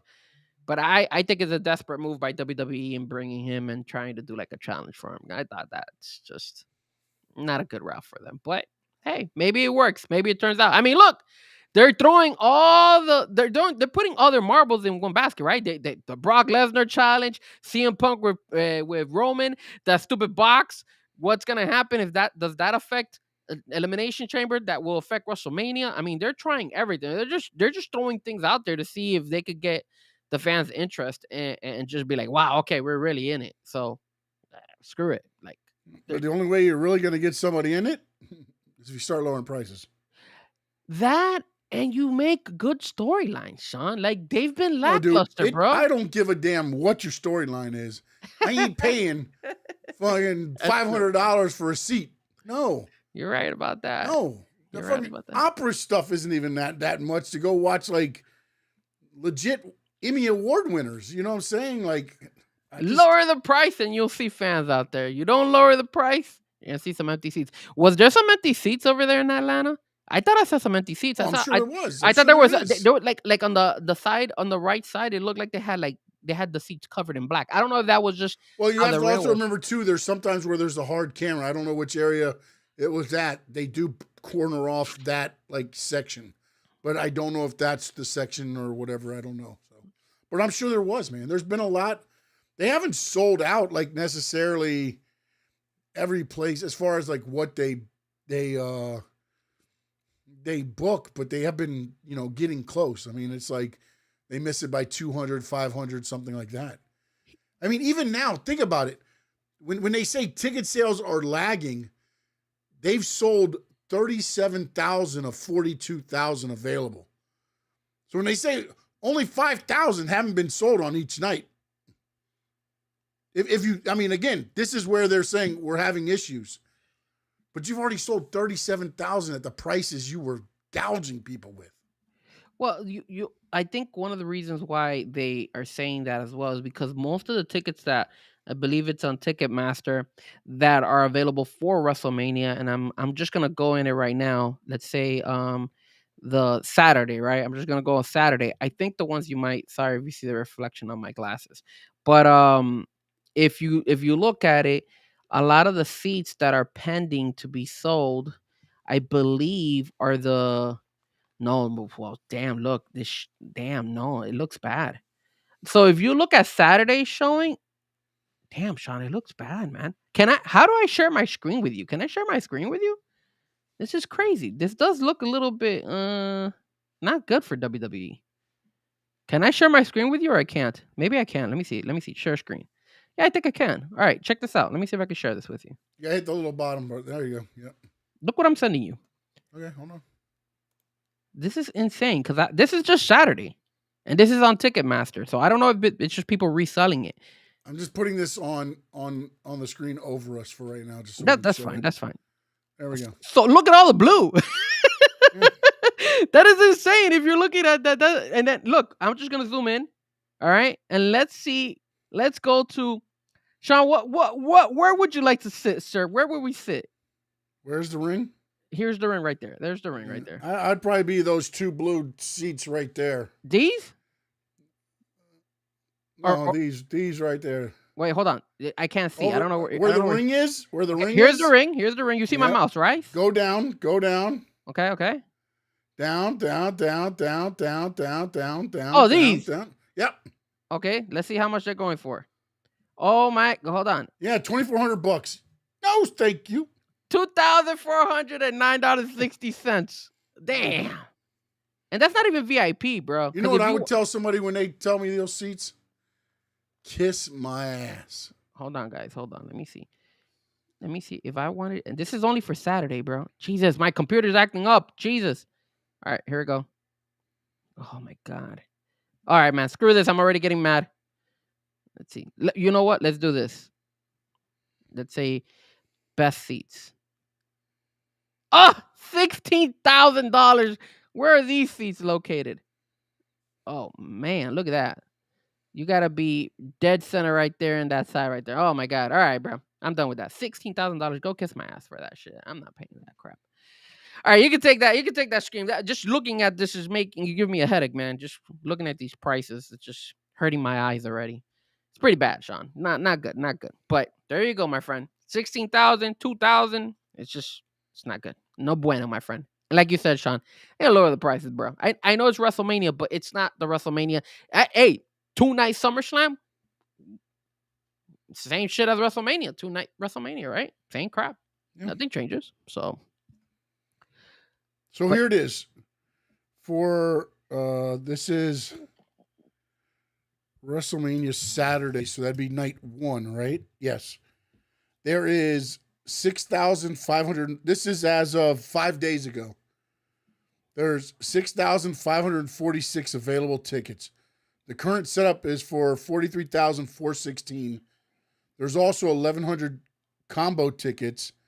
They've distributed 35,690 tickets already. Cheapest ticket available, standard admission, is $202. That's down from $266.80. And cheapest available combo, $392, is down from $738.75. That's for Saturday. Now Sunday, they've got 5,864 tickets available. Combo tickets, $1,180. Current setup is for $43,416. They've distributed 36,372, and the prices notably stay the same. wow, it's bad, man. It's just when I look. We say it's bad, but they've got 36,000 at the prices we're talking about. Think about it, only 2 seats were available in that row. That's $2,500 a seat. Yeah, shit. A lot of people are paying bread for that, man. That's crazy, dude. Dude, and that was just Saturday too. Yeah, I mean, you're not, if you're not lowering these prices, I mean, it's pretty bad. Hold on, no bueno. Let me see if I can find a. You guys find a recent AEW pay-per-view. Go to All In, the one in Texas, because that was like their WrestleMania, right? If you go to there's a podcaster. His name is Troy Dan. I've never heard of him. He actually went to both WrestleMania last year and he went to the AEW All In Texas, and he tells the difference in prices and his experience of what you get. So plugging him, shout out to Troy Dan. Hopefully he supports our podcast. But if you go to him, he has a video of when he went to WrestleMania, and you'll see the experience of what you pay for. So if he pays 4, 5, 7, 8 grand, then it'll tell you who you meet. All In was 2025, or was it already this year? 2025, because it was in Texas. It's tax season. People will find a way. Hey, you're getting $1,000 more for tax, right? That's what I heard, apparently. All right, so here, this is AEW Revolution, which is Sunday, March 15th. Okay. Their setup is 10,137. They got 765 tickets available. Cheapest ticket available, $34.83. Compared to $200 something for a WrestleMania. I mean, think about it, guys. I was looking at SmackDown because SmackDown was in Emirates Bank, back in Fort Lauderdale, and to sit in the lower sections, you were paying about $400, $500, like just to, and you're not in the first row or anything like that. You were down, but you weren't all the way down. So I was like, man, this is expensive, dude. And then I was looking at all the way in the top, and it was going for like 100 something. And I was like, damn, for a SmackDown? I was like, I know it's 3 hours, but jeez Louise. $200, $100, $120, $130 just to get in for SmackDown, and you're sitting all the way in the boondocks? Ugh. What are you thinking about, Sean? Sean looks very, very like in no, I was looking back at the AEW All In Texas. They had a setup for 18,000. At the time when this was, they had about 10,000 tickets. So they had about 8,000 tickets available. But I'm trying to read through everything to find the pricing. I don't see it. So At the end of the day, we know that it was a lot. It was cheaper than WWE. Oh no, Don't get me yeah, wrong. definitely. The front rows are a little bit more pricier. I mean, are going to be up there in price. But I remember, so I went to AEW Dynamite. I think it was like either last year or the year before, and I was sitting on the, I think it was second or third row, and that I went with my brother. And the tickets for me to sit on the second row, I was in the second row. I think they cost me each. They cost me like about 200, like 225 dollars each one. So I spent like about $500 or so, close to 500 with taxes and fees.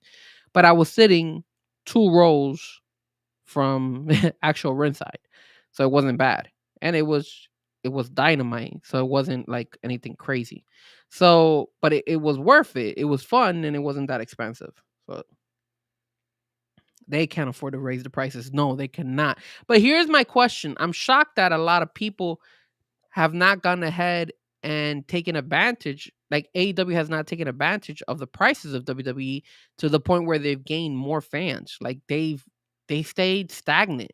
I was watching, when the Monday Night Wars was happening between WCW and WWE, and one of the things that WCW took advantage of was, hey, let's make it different. Let's make it more for the fans. Let's make it live. Let's make it thing. And they started to bring in. They even were bringing in the talent, the Hulk Hogan's, the Randy Savage, the Ric Flairs, all that back over to the WCW world, and they were getting some success. AEW kind of has done that too, not with their biggest draws, but definitely they've brought in Bobby Lashley, Ricochet. They brought in, they had Adam Copeland. They brought a couple of those guys, and you haven't had the same type of like vibe where the people are buying into the AEW. They just have Yes, stuck to the WWE world. yeah, because WWE's conditioned their fans entertainment. AEW still, although they have gotten better, they still want to be different. WCW was just WWE South. They did the same. It was still it was the same concept. The problem was where AEW wants to be different. And I'm not saying that's a bad thing. The problem is WWE fans are conditioned to a certain product. Okay, hold on a And second. when you watch AEW, that's not what you're seeing on Monday and on Friday and on Tuesday. It's not. Okay, WCW. What was the same from between WCW or what were they doing different than WWE? They were going live while WWE was doing taping, right? They Well, at were the go beginning, yes. At the beginning, yes. they were they were going to bigger venues than WWE was, right? If I'm not mistaken. No, WWE, yes. they're going WWE, to the same ones, basically. Greensboro Coliseum, they were going to a lot of the I thought similar they ones. had more seats at the WCW. Like, they were going to bigger venues in order for to give more fans more seating than the WWE ones. That's what I Yeah. thought. Well, no, because WWE back in the day didn't go to Yes, they didn't the go to the big. arenas. They went to the pavilions. They went to the smaller places, whereas WCW was going to the Greensboro Coliseum, which once WWE went live, they started kind of going in the same pattern because they went larger as well. Okay. Um, and then obviously what I mentioned, that they brought a lot of the old talent from the WWE world. They were hiring them into the Yep. WCW world, but there really wasn't, like, there were still same storylines. Kind of, I mean, they still had entertainment ahead of wrestling. Although the cruiserweight division, like the Dean Malenkos, the Rey Yeah, no, they Mysterios, brought those. them in for that reason to be the concept from ECW at the time, and they saw what they were doing there, so they brought those guys in to give you the wrestling. So the wrestling fans would be there, the entertainment fans would clamor to the Hogans and the bigger guys, and then you'd have the great matches with Malenko, Jericho, Yeah. Psychosis, Mysterio, Eddie Guerrero, all those Benoit, however you want to look at it, all those guys were there to wrestle matches in the between the card, between the entertainment. So then, why hasn't AEW? What has AEW done different than WWE as far as like just the entertainment? Is that what you feel like they've done different? Because I feel that they are doing their. I think they're trying to do storylines. I just think that they suck No, at they're it. doing storylines, but they're doing storylines through wrestling. not through entertainment. Oh, okay, I get it. Okay. You know what I'm saying? It's I'm Well, they better than did. you. Well, I they have to win this, which is one of your topics, the whole Swerve Strickland thing. It was about I have to be the best, and you're in my way, which is a great storyline. but it's a wrestling story. But it's wrestling. It's I'm gonna whoop your ass in the ring or out of the ring, whatever I got to do to take you out. But there's no like with the bloodline. That's also where WWE slacked off a little bit too. Is they're not a long storytelling anymore. Think about the layers that went through like the bloodline, Seth and CM Punk. But a lot of the stuff too with what they got going on today was laid back then. The whole CM Punk Roman thing, Cody and Drew was touched on a few times. It's they go back. They kind of lay Easter eggs, and then you got to remember, like, oh, okay, and that's why the way you watch WWE is a little different than AEW, because I don't think AEW's got to the part to where they're necessarily now again. They've had moments though. Let me. MJF lays Easter eggs. Okay, I was gonna say because there's guys that do, but again, for the most part, it's where the best wrestle. Yeah, because right, one of the biggest. But MJF is the most entertaining person there, and who's the most over there? MJF. Think about it. You know because, what I'm saying? Because one of the biggest pops that we had, and we had that huge debate, was when Adam Cole teamed up with MJF, and they would do these crazy things outside of the wrestling world, right? Yeah, and then they danced and all that, and I was like, why the hell are these guys dancing and all that stuff? Yes. But why doesn't Tony Khan do that? And then they start chanting what? Kangaroo kick, kangaroo kick, kangaroo kick, and it's like, bro, I mean, I'm loving it. I bought the kangaroo kick shirt. But it brings the fans into it more than them just saying holy shit. Yeah. You know what I'm saying? Like, and I don't mean to say it the way it's gonna come off, because I don't discredit any of the wrestlers. They are men or women. Yeah. Kick ass in the ring. Inside the ropes, there's nothing wrong with AEW. But again, this is what I said to you before. If I want to watch wrestling, you can get the same style of show at a CCW show. Yeah. 100%. You know what I'm saying? And so now you're just trying to magnify that. I'm not saying this in a bad way. I mean, everybody there is more athletic than I'll ever be or ever been. But to get somebody to tune in and week out, think of your favorite TV show. Why do you tune in every week? Why do they get you to make sure, or DVR the day you're going to be out so you don't miss anything? Because you invest in something to do with the show. Some character has hooked you. And that's the problem that they have when MJF leaves. Either some character hooks you into it, or something in the production hooks you up. So, for example, I'm a big fan, and don't criticize me, guys. Jesus, I don't know if I should be saying this, but I'm a fan of Naked and Afraid. I don't know if you've ever seen that show. My wife watches it every Sunday. Okay, we're hooked into Naked and Afraid because of the concept, right? The concept is, hey, you're there, you're naked, you got to survive 14 or 21 days and all stuff. So you want to see if somebody's going to be able to last that. And then when you see old familiar faces, like what they're doing is that they used to give them 2 tools. Now they're not giving it any tools. So it's like, oh, okay, I'm hooked into it. That, I don't know how you would call it. I guess the way the programming of the show is, I guess AEW doesn't do that, because I mean, and this would be a good segue to one of the topics that you wanted to talk about, which was what was it? Let me go back to it. AEW repeat the same mistake. And I think the reason you asked that is because you sent me something earlier, right? And what you sent me earlier, and I took a photo of it, and I wanted to share with you guys, is that you sent me something saying AE stars who've been off TV longer than I realized. And these are all the guys. So these and girls. Adam Copeland and Christian Cage have been out for 6 months. Brian Cage, 11 months. Britt Baker, 15 months. Buddy Matthews, 12 months. Chris Jericho, 10 months. Hikaru Shida, 15 months. Jay White, 11 months. Keith Lee, 26 months. Nyla Rose, 15 months. What is going on over there, bro? And they're still under contract. Like, I don't understand how, like, especially Keith Lee, 26 months. Like, That's 2 years. I mean, unless he's injured, I don't know. Again, I know he was, That's becoming but it's 2 like, years. how long do you freeze these contracts for? Like, they're still under contract with him? What is going on here? 2 years, dude, and you're still paying them?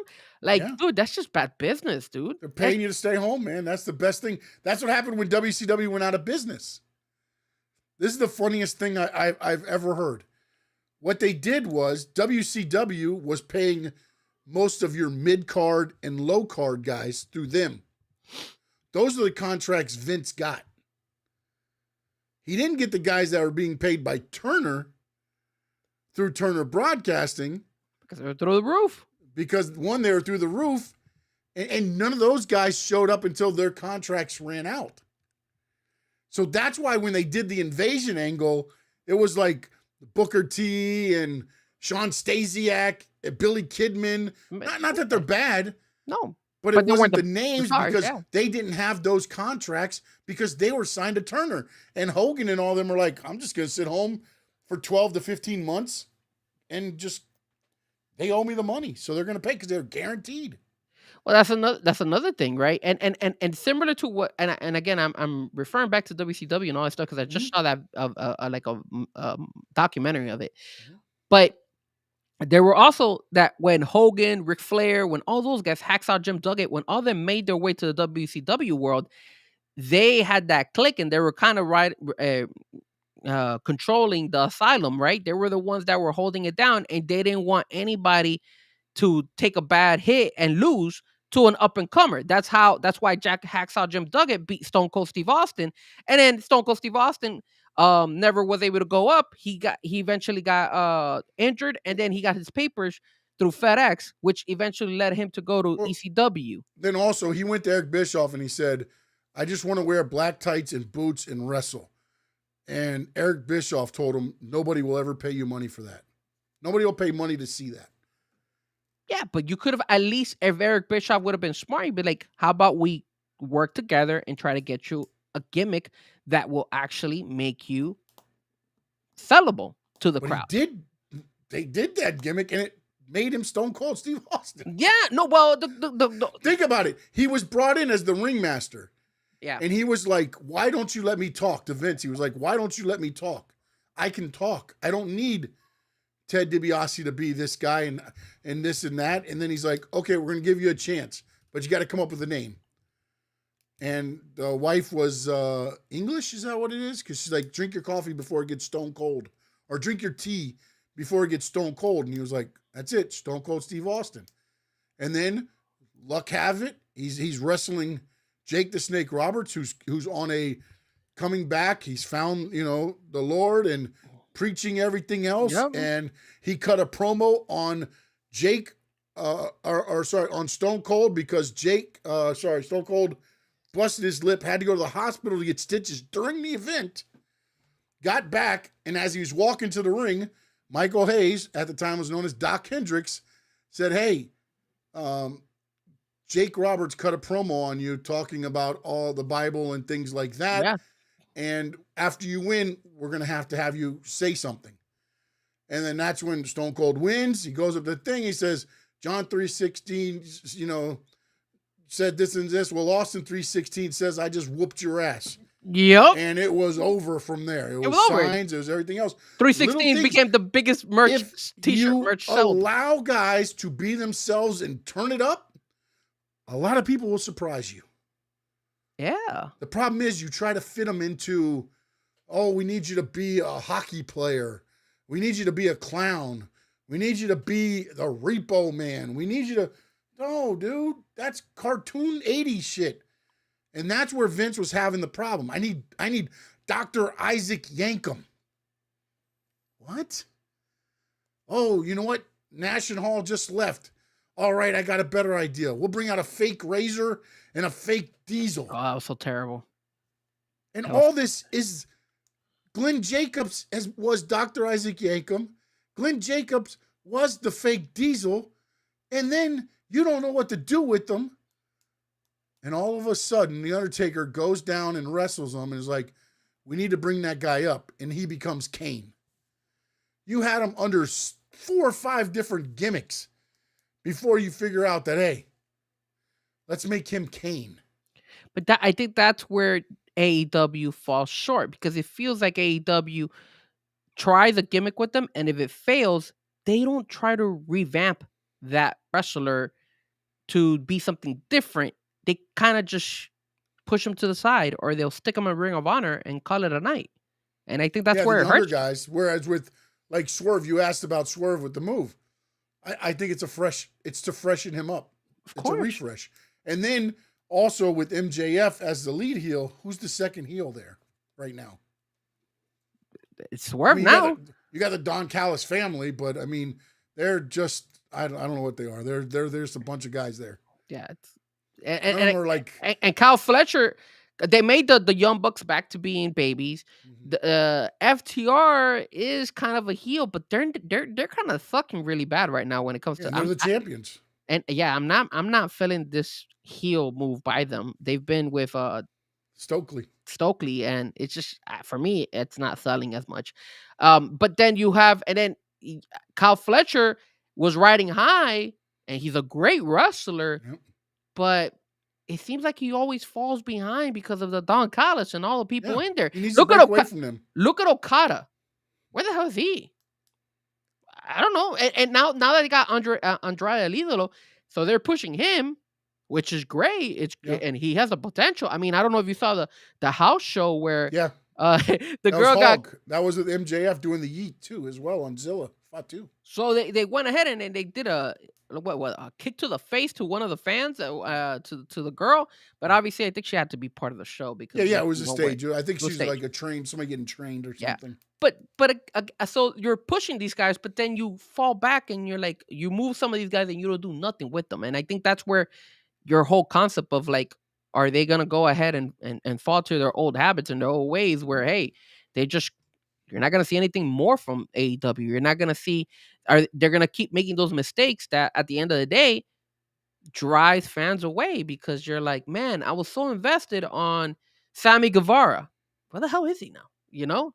Or, oh man, I was so invested on Okada. Where the hell is he now? Like, it just Tony Storm, and I know they're pushing the whole crap out of her and Orange Cassidy, but let's keep it real. She has kind of gone down a little bit now. Yeah, because there's no antagonist anymore for that character. That was Mariah May.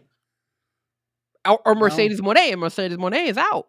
Yeah. So you could probably push it a little bit more, Mercedes, but there'll never be. The problem is, like, I almost feel like Tony Storm needs to revamp the timeless thing. It won't work again because you ran that so well with Mariah May, Blake Monroe, whatever you want to call her, that it's just not going to go the same way.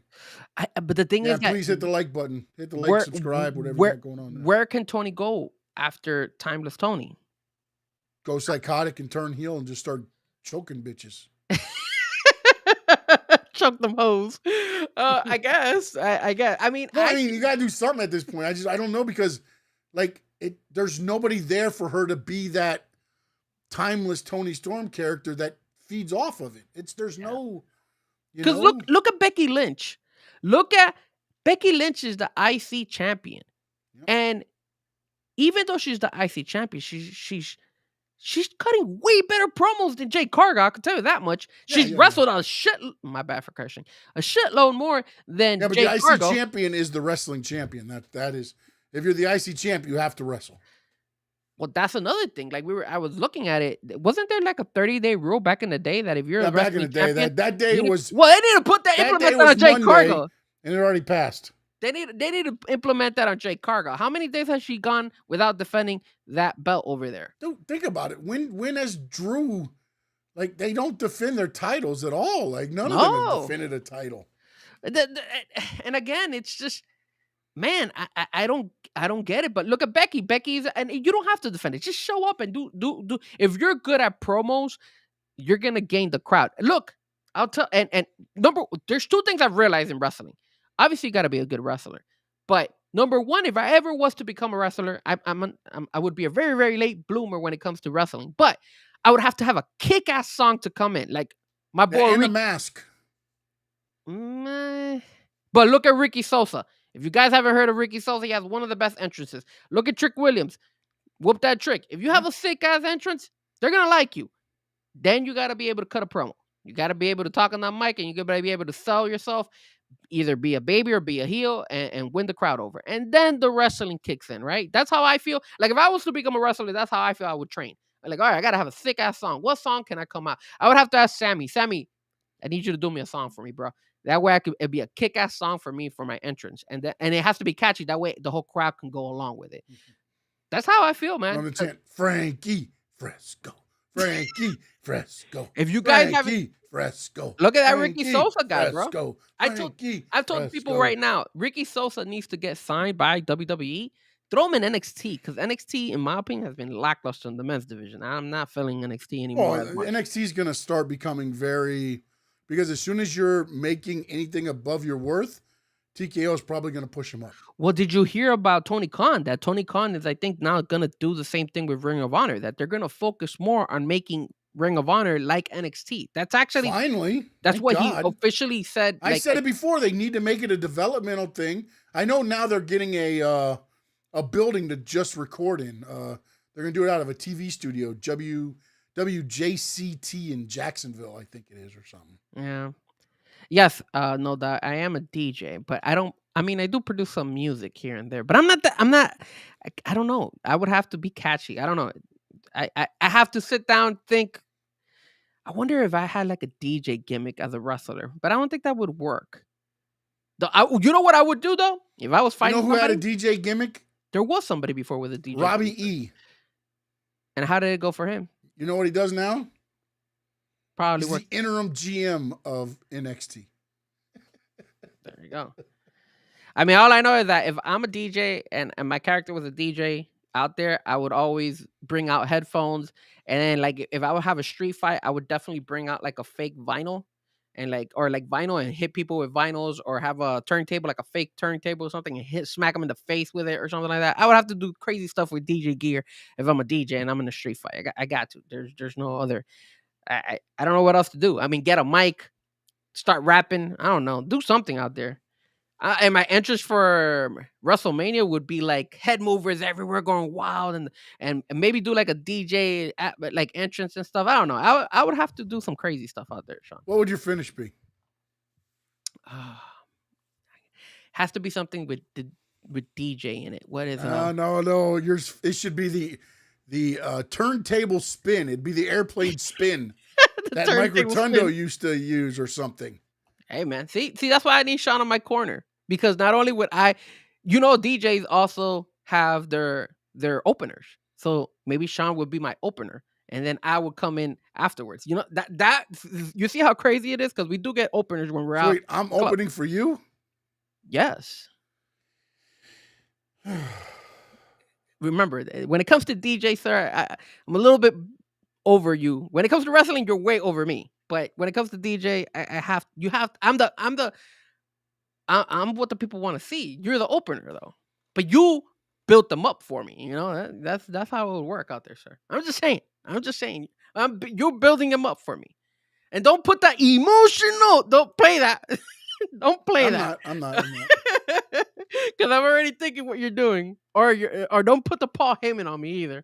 I'm not gonna put the Paul Heyman. No, I won't do that to you, man. No. But at the end of the day, yeah, we could still work it together. I'll be the DJ. You'll be my opener. I gotta teach Sean how to DJ though. There's some maybe, like a Carl Cox type of vibe.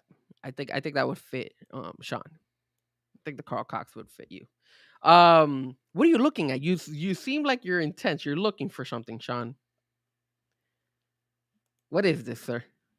Is this Sean Stanley? That's Sean Stanley in the gimmick with my mask. The black heart. Damn. Look at that. Look at that sexy body. No homo. The can opener. No doubt. You're such an idiot. Opening a can of whoop ass. Hell yeah. There you go. All right, sir. Anything else you want to talk about AEW? I know we talked about. Yeah, man, because technically you're wrong at what I wanted to talk about. Okay, talk to me. What's going on? Yeah. What's the mistake? So that they might make again. So here it is. Championship match at Revolution. Uh-oh. Hangman Adam Page has proposed a Texas death match Uh, against MJF yeah, I heard about this. with the added stipulation that if Hangman loses, whoop, sorry, hit the wrong button. If Hangman loses, he can never challenge for the AEW World Championship again. Cody Rhodes vibes, right? Like, Yes. Like, yeah. why can't you do what they did back in the day? They used to do this, honestly. But this was a caveat. You cannot challenge for the title as long as I'm the champion. Yes. But then what happens is, say Hangman Adam Page loses this, right? And he can't challenge for a title. This is what Dusty Rhodes did. He became the Midnight Rider and he cost Ric Flair the title. Then Dusty Rhodes was able to challenge for the title again. Storyline, entertainment, that's the value. Like, I don't understand why we have to keep putting the forever in this thing. Like, ever, like again, it's like, so we're gonna do the same thing to Hangman that you did to Cody? It didn't work the first time. Why is it gonna work this time? The only way this could work, Sean, is like what you said. He would have to come up with a completely new gimmick. Cody was not willing to do that. Cody was not willing to go ahead and become a heel and maybe change his whole name, his brand, and everything and become a heel. No, but that doesn't allow you to go for the title if you just change your thing. Why What I'm not? saying is Dusty became the Midnight Rider, which was a guy with a mask on, and he came to the ring on a horse. Like Mhm. he was a masked gimmick. And then he beat Ric Flair for the title. And they said, you have to unmask if you want to keep the title. If not, you have taken the title from Ric Flair, and we will have to give the title back to him. But it did count as you beating him for the title. Yeah, So but what they did was they put the title back up in a match. And of course, the match was Ric Flair versus Dusty Rhodes. But here's the thing. If you change your brand, if you change your name, you could say, hey, I'm no longer Cody Rhodes. I'm now blase blase. Now you could give them an excuse. And then all of a sudden, you could even carry it even to a storyline where it says, hey, technically on the paperwork, it says that he cannot challenge as Cody Rhodes. He could challenge as whoever he else is. You could So do you're that. like, I'm not Cody Rhodes anymore. I'm Cody Rhodes. Yeah, something like that. And again, it's a storyline that you go and you're like, holy crap. And again, the entertainment piece. I mean, I if they think- work it that way, maybe. But what are you gonna do with Hangman Adam Page? What the hell is he gonna become? Man, Surfer? that's the crazy part because he's always the cowboy, right? That's his gimmick. And Because the thing is too, though, is you almost lock yourself into. Does MJF lose a title? I don't know, man. I mean, I think if he loses the title, that's a kind of short run for him as the champion. Yeah, too. especially with the way everything's going right now for them. Yeah. The only way would be if somebody crosses him. And I guess that would be only the only way. Like maybe if Brody King comes in and interferes again or something. Well, remember when that happened with Cody, MJF was the one that cost Cody. There you That was go. when MJF was a good guy, and then he turned. That's when the MJF came out. That's the only way, but it would have to lead for MJF to lose and then Hangman to win again. But again, that whole scenario of playing the safe, like again, we want Hangman to be the champion. Like it sucks, but it feels like both brands. One of them does really good job with entertainment, with storylines and stuff like that, but they're lackluster. They're repeating stuff. Look, we talked about it at the very beginning. The gobbledygooker, like it's very similar to what happened with that stupid box. Like, why you come with some originality? Come with something different. You have so many things now that you could use to make your storylines to make it more entertaining. You got social media. You got all this stuff. Look, the first thing that came to my head when I saw The Undertaker come out with AJ Styles was that COVID match where I think it was WrestleMania when it was during COVID year that they had that dramatic fight. Remember when it was him and they were like in a dark area and all this fight and all that stuff. That stood out because that was different. I haven't seen that, or at least I had not seen that before. So it reminded me of it, and it actually was one of my favorite matches in that COVID WrestleMania. I said, "Oh, this match is actually pretty cool compared to the other ones." So when you come up with some creativity, especially in today's world, dude, come on, man, just ask AI. Or you know what? You don't even have to ask AI. You know who you could ask? The guy above me. The guy above me always comes up with great freaking ideas. How come people can't come up with ideas that the guy above me actually can go ahead and create? And that's where I feel AEW and WWE lackluster, because the WWE side, it's the same repetitive stories over and over and over again. And then the AEW side is like, hey, kind of the same thing. And then the same guys over and over being the winners. Hangman running it back with MJF. We already saw it. Why couldn't it have been Andrade El Idolo against MJF? That would have been something fresh. It just doesn't. It's just it seems like they're being lazy, and it's hurting the wrestling fans because I'm not gonna lie to you. I don't watch AEW Dynamite. I don't sit there and watch AEW Dynamite. I record it and I fast forward through the segments that I want to see and that I don't want to see, and I watch the ones that I do because it's not something that really like catches my eye. I wanted to see Swerve against Kenny Omega. That was a hell of a match. Hell of a match. Hell of a match. Did I care about any of the other stuff that was happening? Not really. Not really. Just enjoy the show. Hangman Adam Page becomes what? I don't know how you say that. Guillotine Man Johnny Cage. That's not bad, Johnny Cage. They'll never give us everything we want. That's true. That's No, true. because the problem the two is, and I see it from both wide, because again, if they give us everything we want, what's going to want more? Yeah, that's true. But that doesn't necessarily mean you have to give us everything. Just give us a piece of it. Just give us something. Give us something to be invested in. It just seems right now we're they not. Do it every once in a while, but yeah. So, all right, let's get into our Elimination Chamber picks. Go for it. And also, don't forget, pre and post with 2 Raw for SmackDown this weekend, before and after. Haven't specified times yet, but be on the lookout. Make sure you check out. Well, Adrian's on the chat board. Where you at, Adrian? I don't want to put him on the spot like I that. put him on the spot. That's what we do here. I put him on the spot. What's up? Where you at? What time are we doing? Are we doing it, or is it at the regular start time, or is it gonna be later down in the afternoon? That way it could just follow the Elimination Chamber. Sorry, Adrian. Sorry, my fault. No, I don't give nothing to Adrian. I want to see Adrian. I put him on the spot. That's how I roll. I hope he comes in with a chair and just wallops your ass. All right, let's go Elimination Chamber. We'll start with the Women's Intercontinental Championship match. Becky Lynch takes on AJ Lee. Look, man, I'm a big fan of AJ Lee. I'm a huge fan of Becky Lynch. I think AJ Lee had the upper hand last time when she teamed up with CM Punk. They beat Becky and they beat Seth. I think at the end of the day, I think Becky wins this. I think she keeps this heel run.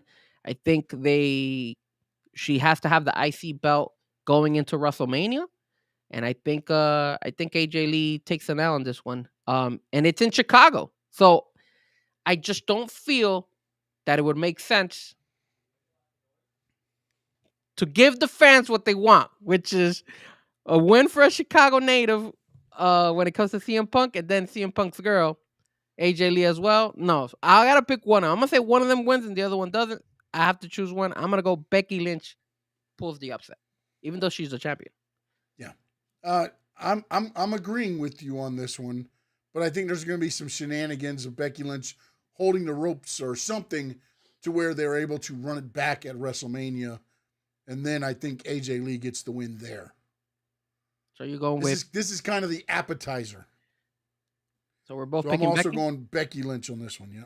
Okay. CM Punk versus Finn Balor for the WWE World Heavyweight Championship. I mean, I'll tell you right now, CM Punk, because they're not messing up CM Punk versus Roman Reigns. I think Finn Balor will give a great showing.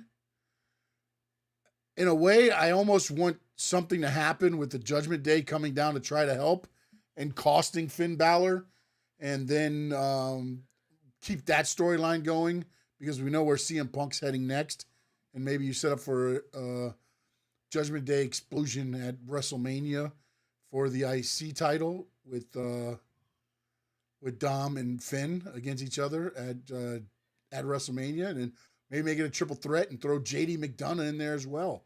He's a little hard headed. He might make it happen, but I'm gonna go CM Punk wins it in Chicago, and then he's gonna look at AJ Lee and call her a loser. I gotta agree with you. What I would hope to happen would be that Finn Balor would win, and some way somehow we would get a triple threat match between Roman Reigns, CM Punk, and Finn Balor at WrestleMania. But that's not gonna happen. The other option is what Adrian just mentioned, which is Dom versus Finn at WrestleMania, which I think that could happen, and I think people would be invested in it. I Is think that I just said that. yeah, I know, you also said it too. So Dom gets involved, Gives everybody credit but me. costs obviously Finn Balor the belt, and Finn is fed up, has a tantrum, and says, "Hey, I'm going now after your IC belt." And we see Dom versus Finn at WrestleMania. But yeah, there's no way CM Punk loses in Chicago. Come on, man, it's CM Punk, bro. Chicago, they'll have a riot out there, bro. And especially since there's not, I mean, I guess again, Unless could Seth have him. comes. You could have him drop the belt like the Raw before WrestleMania. You know, like tease like, oh my God, it's going to be Finn Balor versus Roman Reigns. But does that sell tickets or does that have people sell tickets? The only way they could do this is if, for example, CM Punk loses some way and then they get a rematch, right? Like Well, no, but that's what I'm saying. They for can do it right WrestleMania. all the way up to before WrestleMania. But Yeah. again, if it's not CM Punk versus Roman, do you think people will buy more tickets or you think people start selling their tickets that they already bought? They're gonna sell them shits.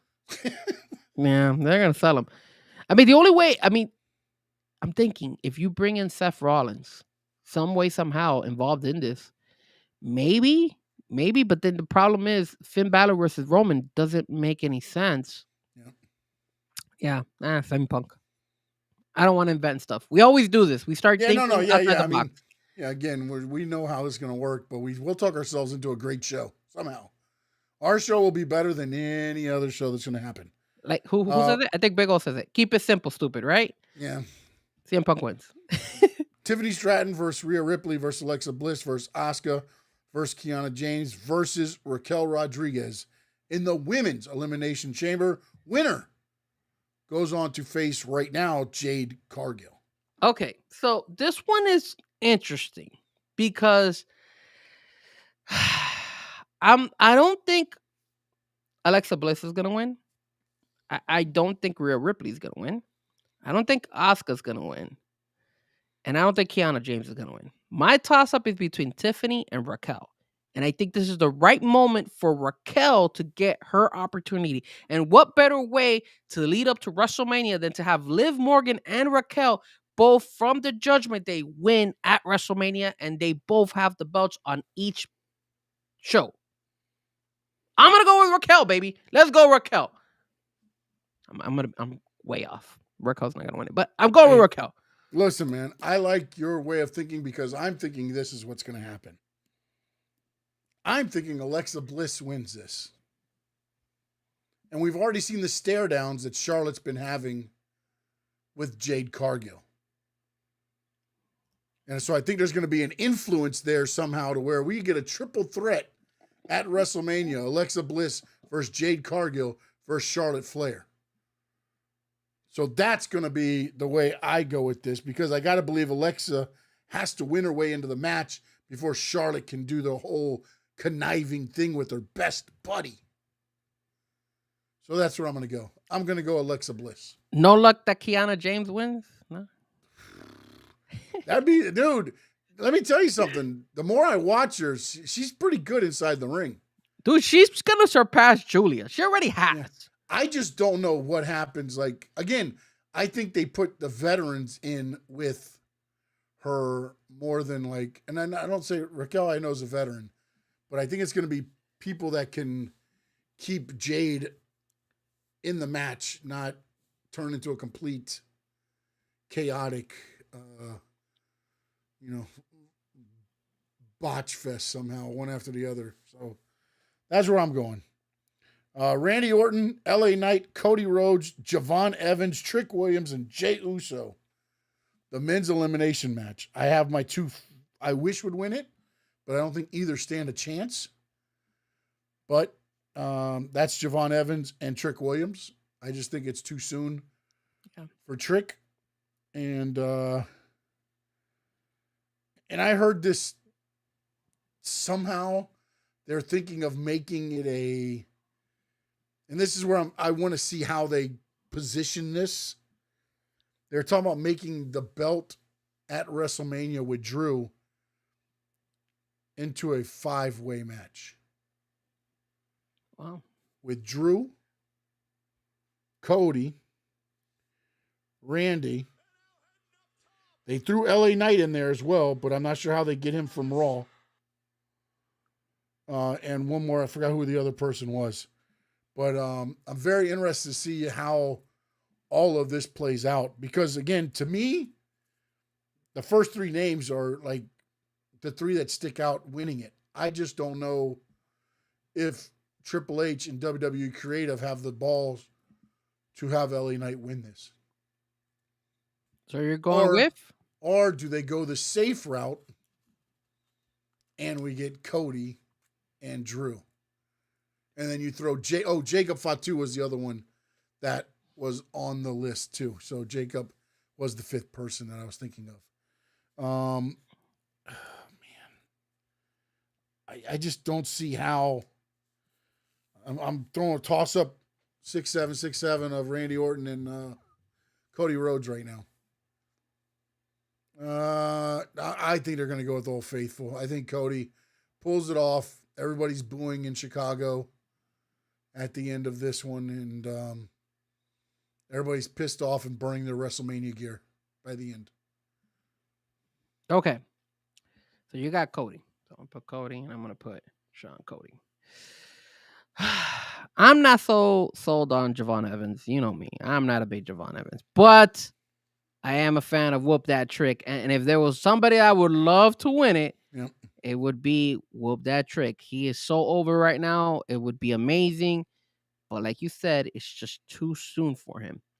You got to give him at least a year before he could make a huge run. And I think they have obviously that's the star in the making. That's going to be a guy who's going to be in WWE for many years if they continue to use him the way he is, and he has the charisma for it, and that's why everybody's completely sold on Trick Williams. Sucks that it's not going to be him winning though. Jey Uso was not supposed to be in this match, so cross him out. Javon Evans has potential. I just feel like he's too green. He still needs a lot to work, so not going to put him under. It's the other 3 guys that have me a little bit like, okay, who can I pick between these 3 guys? So you got Cody Rhodes, LA Knight, and Randy Orton. Now, here's my issue. Cody Rhodes and Drew McIntyre, how many times have we seen these guys go at it, bro? That's the annoying part. Because for me, safe route is Cody, but the fans are going to be tired of seeing Cody versus Drew. What would be this? The 4th match between those 2 guys? At least, yeah. So it's like, oh man, I don't want to see it, but can I really see LA Knight? Is LA Knight versus Drew McIntyre gonna be like a oh shit moment in WrestleMania? No, people are not gonna. Not only that, and he's on Raw right now, so that's the odd thing is like you're having a SmackDown again. They can change brands. I understand that, but usually the winner is usually the one already on that brand. So that leaves us with Randy Orton and Cody Rhodes. And the only way I could see Randy Orton winning this is a couple of weeks ago. He said he did confront Cody Rhodes, and he says that he is here for the belt. So this would mean that Cody Rhodes would get beat down by Randy Orton, and let the fans see if they're gonna boo Randy Orton or actually be happy at Randy Orton.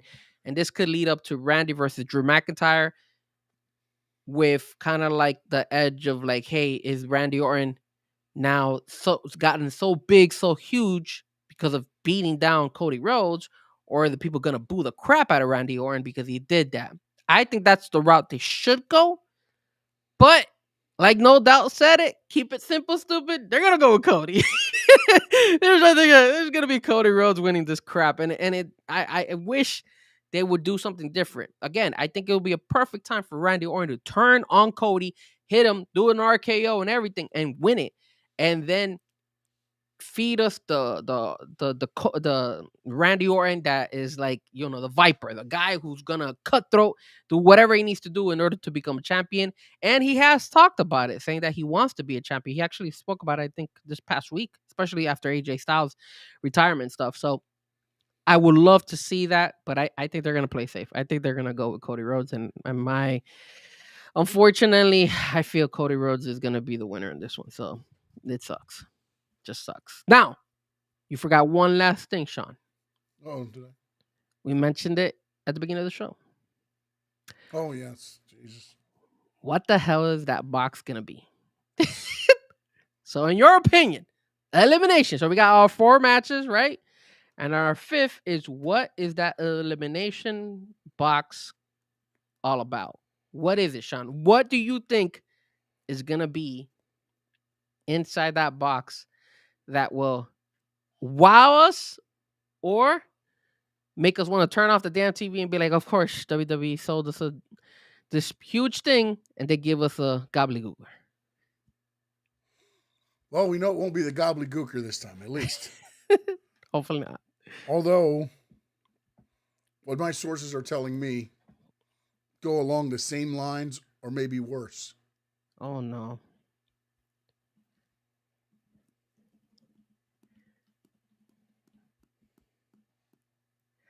Why are you shaking your head? Can't believe I'm going to say this.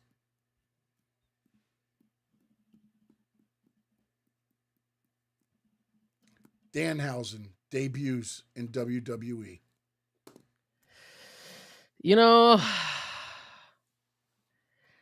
I heard about that. I've been a little bit disappointed because I know that's one of CM Punk's buddies, right? Hey, is Lesnar going to be at Elimination Chamber? No, right? That's not one of his days that's on the Raw thing, but is he going to be there? Check out the dates. It's not for it's Atlanta and then only Raw. Because that could be the thing to be like the challenge. Whoever's going to challenge, be some kind of big guy in there. They put out there, is there any monster that's ever beaten Lesnar that could be in the box? All right, so Danhausen is one. If it is Danhausen, he is CM Punk's buddy, and he loves unboxing. Yes, that is true. I did read about this, so I was like, I'm not too sold on it. I have no other honest, I'm trying to think, who's been away for a while? Who could it be? Think about the last time, actually, the last time they brought out the box, it was the late, great Terry Funk. Chainsaw Charlie. The chainsaw started cutting through the box when Mick Foley brought him back to team with him against the New Age Outlaws. So we know it's not Terry Funk this time, rest in peace, but let me ask you this before I reveal what I think it is. Mm-hmm. What about if they trick us? Instead of opening the box, they open it and then there's another box inside of it. And they leave us with says don't open till WrestleMania? Yeah, something like that. Something that leaves us anticlimactic, thinking oh, great. Would you like that, or do you think that's too much? No, dude, honestly, whatever they do, I'm probably gonna hate regardless. So I just don't like these type of things. It's what are we trying to do here, man? It's so we're to believe that somebody's been stuck in this box getting transported to and from arenas, and they're gonna show up if it's somebody or I mean, the other possibility. The only other thing that would surprise me is if Vincent Kennedy McMahon came out of that son of a bitch. Or Chris Jericho, because everybody's hoping that it's Chris Jericho. Yeah, but he's still under. I mean, I can't see AEW. I gotta believe when AEW does unfreeze his contract, everybody's gonna know, and it's still frozen. So I mean, unless they say, you know what, we're going to do it, and then we'll let the lawyers figure it out. I'm gonna go on a limb, and I read this online, and I'm gonna go with it, and it's gonna be completely different. I think it, it's something stupid, but whatever, whatever. I want to be different. Why not? Do it. I say that they opened the box, and what we get in the box is the return of a belt, either the Okay. 24/7 belt or the Hardcore Championship belt, something there that was back in the day. So they bring it back, and I feel like R-Truth gets involved in this in some way, somehow. And all of a sudden, now we got R-Truth involved. That way, they could have R-Truth as well involved in WrestleMania some way, somehow. So I'm I gonna say, believe he is is he a 67-time 24/7 champion? I don't know, but I would like either they bring back the Hardcore belt or they bring back the 24/7 belt, and then you bring back R-Truth and have him make his guest appearance up in WrestleMania. Why not? Why not? A little bit of WrestleMania for R-Truth for the fans. We can never go wrong with R-Truth, right? That way you don't disappoint the fans, and at the same time, you have something more to add to your WrestleMania to sell the 5,000 or 6,000 extra seats that they still need to sell at WrestleMania. Okay, so he's a 54-time Oof. 24/7 champion. He held the championship for a combined 425 days. Let's do it. Bring it back. Bring the 24/7 Yes, belt back. that's what we need, more titles. Bring the 24/7 belt Although back. the hardcore title did create a little bit of entertainment in the back because people would be walking around and all of a sudden a chair would just come out of nowhere and then they'd get pinned and then they'd stand up and run into a chair. And then it's just, you had 4 title changes in like 16 seconds. Yes. Yes. And the 24/7 belt will do the same thing. So why not? Bring another belt. Screw it. Why not? Let's bring them both back. What the hell? Bring them both back. If you guys have any idea what the box is going to be, put your comments on the chat board and we'll read it as well. No Doubt says Alistar Overeem, Cain Velasquez, he might be in prison. No, Cain Velasquez No, actually he's is out. released. He's Yep, out. he was He's released, officially yep. out. Yep. How the person in the box eats what? How the person in the box eats is what you are struggling with about wrestling. What? What is he talking about? I think he's talking about me when I said like we're supposed to believe that this guy's been in the box for all these trips around and well, that's a good point. That's why it shouldn't be a person because then how the hell is that person just inside the box this whole time? Yeah. Where is he taking a shower? He must be stinky. Well, maybe they open it up and it's the Brooklyn Brawler. I don't know. It has to be. It has to make sense. So it probably Pro won't. wrestling, man. It's not gonna make sense. It probably won't make any sense. You know what it's gonna be? It's gonna be some kind of sponsor activation shit. Oh my god, that would be so lame. That's what it is. I mean, hell, you saw the commercial yesterday. Stephanie Vicaire doing her taxes. With, who else was it? LA Knight and was it Raquel or Rhea? One of them. I can't remember who else it was. I remember. There's 3 of them. I actually, I mean, I thought there was one commercial where it wasn't it Rhea, Bronson Reed? I think Liv Morgan. I don't remember. I don't pay attention to the commercials. Probably. Giant Pop-Tart from the Pop-Tart Bowl is in the box. Oh, wearing his wrestling gear, ready to go. That could be. That could definitely be. We're just gonna have to find out and see what is in the box. You know what it might be? AJ Styles, but with a Z at the end of his name, because now he's a new AJ Styles with an S is retired. But AJ Styles with a Z gets to finish out his career. So let me tell you what we hear here. A couple of things. I noticed I just brushed off what you just said. But Yeah, I did. Still, sorry about that, Sean. All right, so here's okay. here. I went to sportsnout.com, and these are the 6 things that they predict. Chris Jericho, your prediction, Danhausen. My prediction, the new WWE Hardcore Championship belt. Broken Matt Hardy. and Brother Nero. Uh, the new WWE European title. Um, and then they said something about Evil. What is this? Another individual who would be Oh, sent he's to the guy auction. from Japan that just left. I've heard his name too.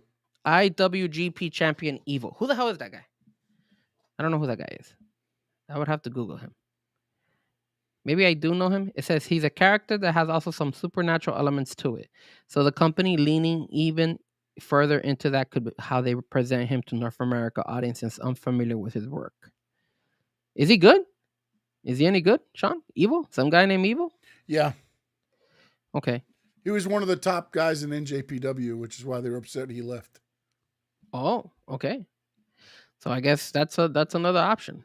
And the funny part is that they put like the WWE flag and they put like an evil color, like a black color. Um, I guess this guy might be an option. I think that would be kind of lackluster. Um, let me look at this guy. Oh, okay. I've seen this guy before. This guy looks familiar. I've seen this guy before.